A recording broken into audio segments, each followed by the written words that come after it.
এর আগেও তারা বিভিন্ন মামলায় অ্যারেস্ট হয়েছে।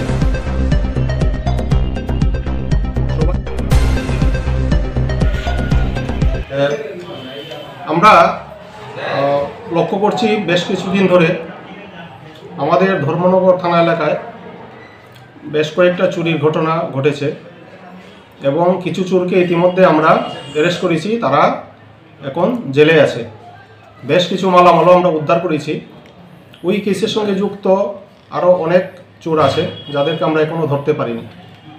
তো আমরা সিদ্ধান্ত করেছি যে যারা চুরির সঙ্গে যুক্ত আছে তাদের চেহারা জনগণের সামনে নিয়ে আসা, আপনাদের মাধ্যমে সেটা প্রত্যেক মানুষের ঘরে পৌঁছুক, আমাদেরকে স্থানীয় মানুষরা সাহায্য করুক।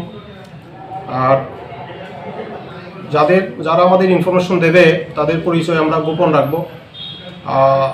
এখানে 12 জন সাসপেক্ট বিভিন্ন ক্রাইমের সঙ্গে যারা ইনভলভ তাদের ছবি আমরা সংগ্রহ করেছি।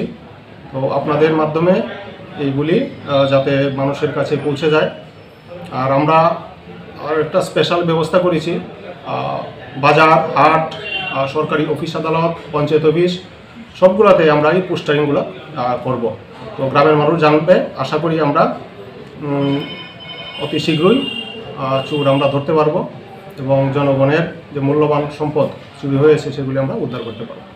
12 জন যে ওদেরকে ছবি দেখা, ওদের ছবিগুলি আমি এখন দেখাচ্ছি, এটা কালার ফটোগ্রাফ দেখুন।